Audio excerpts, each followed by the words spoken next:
So வணக்கம் மக்களே. So இன்னைக்கு என்னன்னா இப்போ ஒரு 3 ஃபார்முலா பார்க்க போகிறோம். அது எதோட ஃபார்முலா அப்படின்னா, ஃபஸ்ட்டு ஹைட் ஆஃப் மேக்ஸ், அதாவது மேக்ஸிமம் ஹைட்டுக்கான இதுவும், அடுத்து இந்த ரேஞ்ச், அதாவது ஒரு பால் இங்கேருந்து தூக்கி போடுறீங்க, ஸோ அது வந்து ஒரு இடத்துல விழுது, ஸோ அதுக்கான அந்த ரேஞ்சும் ப்ளஸ் டைம் ஆஃப் ஃப்ளைட், அதாவது இது எவ்வளோ நேரம் பறந்து போச்சு அப்படின்ற அந்த இதுவும். ஸோ இதுக்கு கண்டுபிடிக்கிறது formula first time of flight. So time of ஃப்ளைட்டுக்கான ஃபார்முலா என்ன அப்படின்னா, இப்போது இதுதான் initial velocity. So v0 sin θ0/g, இது டைம் ஆஃப் ஃப்ளைட்டுக்கு. அடுத்து height of maximum height reach பண்ணுற இந்த பாயிண்ட்டுக்கான இது பார்த்தீங்கன்னா v0² sin θ²/2g.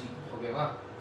அடுத்து ரேஞ்சுக்கான ஃபார்முலா v0² sin 2θ/g. இங்கே மேக்ஸிமம் எவ்வளோ தூரம் போகும் அப்படின்னா அதோட ஃபார்முலா v0²/g, அதாவது θ 45 டிகிரி இருக்கும். இதுக்கான விஷயம். ஸோ